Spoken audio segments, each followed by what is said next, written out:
हाँ जी दोस्तों, क्या हाल है, क्या हाल है, क्या हाल है। I hope you are all doing really really well. दोस्तों, a very warm welcome to the paper 6D batch for CA final economic law. दोस्तों, आप लोगों को कोई भी लेक्चर देखने के पहले ये लेक्चर सबसे ज्यादा जरूरी है देखना, तो मैं इसको सारे ड्राइव में, सारे फोल्डर में डाल दूंगा ताकि आपसे मिस ना हो। इस लेक्चर में आपके सारे सवाल के जवाब है ताकि आगे चल करके आपको किसी भी तरह का कंफ्यूजन ना रहे।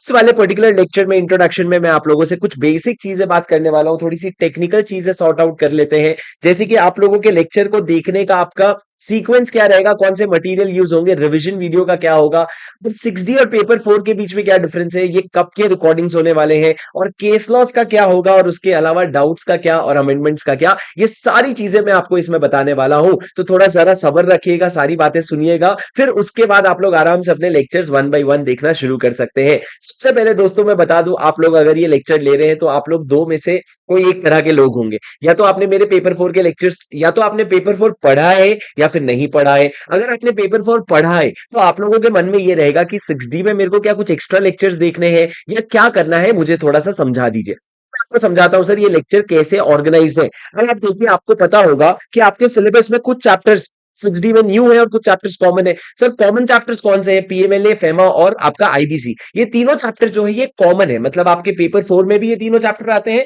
और पेपर 6D में भी आते हैं। और नए चैप्टर की अगर मैं बात करूं तो कंपटीशन एक्ट, रेरा, बेनामी और सरफेसी जो है, ये चारों आपके नए चैप्टर्स में आते हैं। तो सर अभी क्या आप कहना क्या चाहते हो? मैं कहना ये चाहता हूं कि जो फेमा, पीएमएलए और आईबीसी हो गया, ये तीनों के जो पेपर 4 का कंटेंट और पेपर 6 का कंटेंट है वो 99% सेम है। जितना जितना सेम है उतना मैंने पूरा का पूरा यहां पे आपको डाल दिया है, ताकि मेरे पेपर 4 वाले स्टूडेंट जितने भी पेपर 6D देख रहे हैं, आप लोगों को वो लेक्चर दोबारा से ना देखने पड़े और वो लेक्चर आपको फेमिलियर लगे। उसके बाद जितने भी एक्स्ट्रा चीजें हैं, जो एक्स्ट्रा कंटेंट आपके पेपर 6D में है, वो कंटेंट जो है वो मैंने अलग से आप लोगों के लिए रिकॉर्ड करके डाल दिया है। तो लास्ट लास्ट के लेक्चर, जैसे फेमा के लास्ट के 2 घंटे, आपके आईबीसी का लास्ट का 6 घंटा और आपकी पीएमएलए का लास्ट का 2 घंटा जो है, इतना ही बस 6D में एक्स्ट्रा है, तो आपको इतना ही पढ़ना है। आपको इससे ज्यादा नहीं पढ़ना है अगर आपने पेपर 4 पढ़ लिया है तो। पर अगर आपने पेपर 4 नहीं पढ़ा है तो आपको ये पूरे लेक्चर्स भी देखने होंगे। ये तीनों लेक्चर्स भी क्या करने होंगे, पूरे मतलब जो पेपर 4 वाले लेक्चर्स है वो भी आपको देखने होंगे। ये तो बात हो गई सर कॉमन चैप्टर्स के, और न्यू चैप्टर्स के तो पूरे ही नए हैं तो वो तो आपको करने ही होंगे। तो सर ये बात हो गई हमारे कॉमन टॉपिक्स की। अब मैं आपको सीक्वेंस बताता हूं, आप चाहे पेपर 4 पढ़े हो नहीं पढ़े हो, आपको मैं एक बार सीक्वेंस बताना चाहता हूं आपको लेक्चर देखने का। सर ये रहा, मैंने आपके लिए एक सीक्वेंस बना रखा है। सबसे पहले आप रेरा के लेक्चर्स देखेंगे, फिर आप बेनामी देखेंगे, फिर PMLA, IBC, FEMA, competition act, SARFAESI. ये मैंने आप लोगों के लिए सीक्वेंस बना रखा है, ये बहुत वेल थॉट सीक्वेंस है। अब मेरी बात सुनना, रेरा के लेक्चर के शुरू में मैंने बार बार ये बोला है कि आप लोगों ने सेबी का लेक्चर और एनसीएलटी का लेक्चर देख लेना चाहिए। मैं आपको ये बताना चाहता हूं, आपको सेबी का लेक्चर तो देखने की जरूरत नहीं पड़ेगी। एनसीएलटी भी अगर आप छोड़ना चाहें तो आप छोड़ सकते हैं, क्योंकि आगे चल करके बाद में, मतलब 5-6 दिन बाद जब लोगों ने नहीं पढ़ा, तो मैंने सेबी और एनसीएलटी के जो भी टॉपिक्स यहाँ पे रेलेवेंट थे वो सारे आपको बता ही दिए, तो आपको वो टेंशन लेने की जरूरत नहीं है। जब मैं बोलूंगा परेशान नहीं होना, बोलना सर मैंने तो पेपर 4 किया ही नहीं है, मेरे को तो पता ही नहीं है, मुझसे होता ही नहीं है, तो सर छोड़ देना, कोई दिक्कत नहीं है आप लोगों को। पर अगर आपका पेपर 4 भी है ना, अगर आपका पेपर 4 भी है तो सेबी और एनसीएलटी का चाहे रिवीजन वीडियो देख लेना, ताकि आपको और स्मूथली समझ आ जाए। तो सर कोई डायलेमा नहीं है, देखना है देखो, नहीं देखना है नहीं देखो। अगर रिवीजन वीडियो देख के काम होता है वो देख लो, अगर लेक्चर अभी अभी खत्म हुए तो और भी सॉर्टेड है। अब सर मैं आप लोगों को बताना चाहता हूं बहुत इंपॉर्टेंट चीज, केस स्टडी डाइजेस्ट के बारे में। सर केस स्टडी डाइजेस्ट क्या होता है? बेसिकली आप लोगों को यहाँ पे दो नाम सुनने मिलेंगे, एक तो केस स्टडी डाइजेस्ट और दूसरा केस लॉस।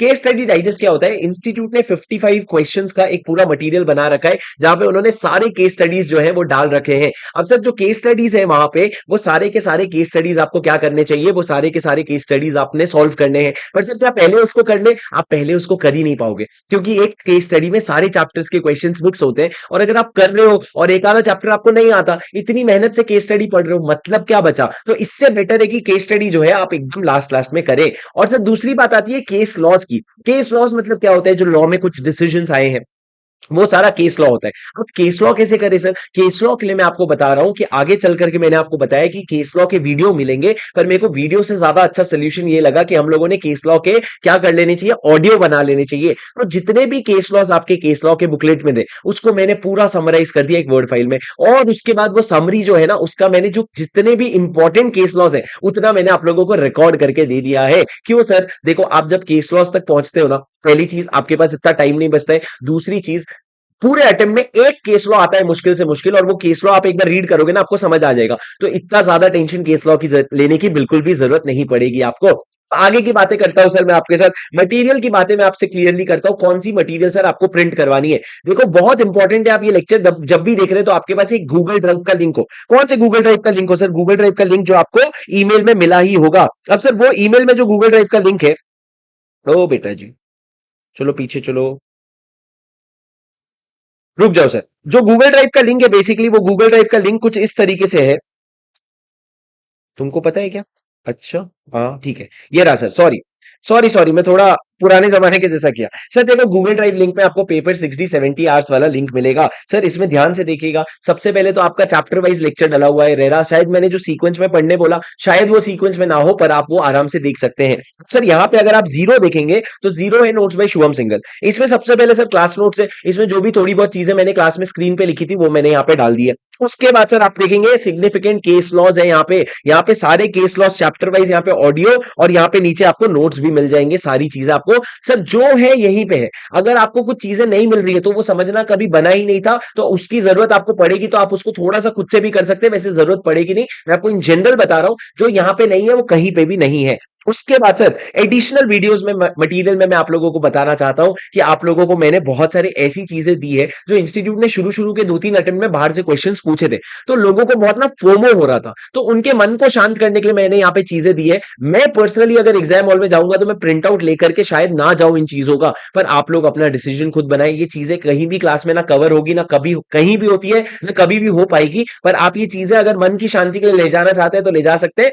अदरवाइज कुछ एफएक्यूज वगैरह है सर, जैसे आईबीसी का एफएक्यू हो गया, वो सब है जिससे आपको फोमो ना हो, आपको लगे मैंने भी कुछ बाहर का किया, ठीक है? क्योंकि बच्चे शुरू शुरू के 1-2 अटेम्प्ट में लोगों ने बाहर का क्वेश्चन पूछा था आईसीआई ने, तो बच्चे थोड़ा सा पैनिक कर गए थे। उसके बाद सर मैं आपको बता दूं यहाँ पे मेन स्टडी मटेरियल है। आप देखेंगे सबसे पहले यहाँ पे मैंने फेमा का अमेंडमेंट डाला है। ये फेमा का अमेंडमेंट के बारे में मैं थोड़ी देर पे आपसे आता हूं, पर आपको ये फेमा का अमेंडमेंट प्रिंट करवाना है। सर मैंने यहाँ पे समरी नोट्स बना रखा है, ये डिटेल्ड इंडेक्स है आपका। सर ये क्या इंडेक्स है? ये आपके समरी नोट्स का इंडेक्स है। भले मैंने यहाँ पे लिखा है कि ये मई 22 और नवंबर 22 के लिए, ये गलती है, ये मई 23 और नवंबर 23 के लिए रेलेवेंट है। क्यों? क्योंकि आईसीआई का जो अक्टूबर 21 वाला एडिशन है ना, ये चेंज नहीं हुआ है अभी। हो सकता है ये वीडियो के बाद मैं पीडीएफ चेंज कर दूं, यहाँ पे ठीक कर दूं, तो आपको ये चीजें लिखी हुई नहीं दिखेगी। पर सर ये आपका इंडेक्स का इंडेक्स है, मतलब क्या आपका ये जो पूरा डिटेल्ड इंडेक्स है, यहाँ पे मैंने कंपटीशन एक्ट वगैरह सबका मैंने पूरा डिटेल्ड इंडेक्स बनाया है। और मेरे इंडेक्स में और बाकी इंडेक्स में फर्क क्या होता है सर? फर्क सबसे बड़ा यही होता है कि बेटा आपका जो इंडेक्स है ना, बाकी जगह सिर्फ ऊपर ऊपर लिखा रहता है इंडेक्स का टाइटल और सब टाइटल, मैंने अंदर के अगर आप देखेंगे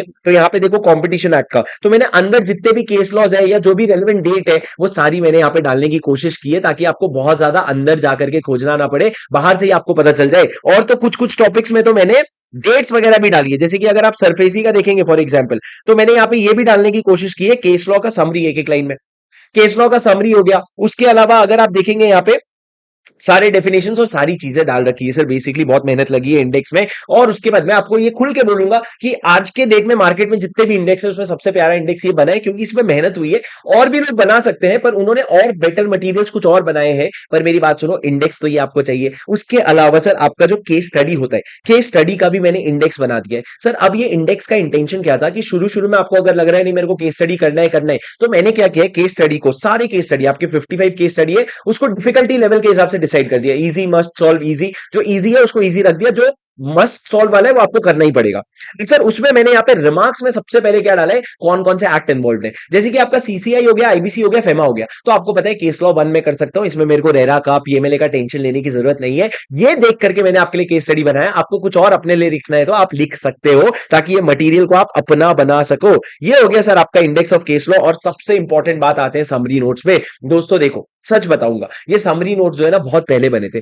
क्या होता है, पेपर 4 का मटेरियल इतना कॉन्स्टेंटली चेंज होता है। ये जो समरी नोट्स है ना, मैंने इसको एज अ हेल्प बनाया था। मैं बिल्कुल भी विश्वास नहीं रखता समरी नोट्स में पढ़ने पे, पर मैंने एज अ हेल्प बनाया था कि पेपर 4 वाले जो बच्चे हैं जिन्होंने मेरा मटेरियल यूज किया, जिनको उसी मटेरियल से पढ़ना है, मैंने बोला जो 3 चैप्टर उस समय आईबीसी, फेमा और आपका पीएमएल है, उसमें जो 6D का मटेरियल एक्स्ट्रा था वो मैंने ऐड करके ये फाइनल मटेरियल बना दिया। पर सर उसके बाद आपका फेमा में भी चेंजेस आए, आईबीसी में भी थोड़े बहुत अमेंडमेंट आए हैं, तो ये मटेरियल अमेंडेड नहीं है। मैं आपको एक बेसिक सी बात बता रहा हूं, अगर मेरे पास टाइम होता है थोड़ा सा, जो अभी से लेकर के 2 महीने तक नहीं है, पर अगर क्योंकि दो दो बैचेस चल रही है, पर अगर 2 महीने बाद मेरे पास समय मिलेगा तो मैं मई वाले अटेम्प्ट के लिए तो नहीं, पर नवंबर 23 वालों के लिए कोशिश कर सकता हूं।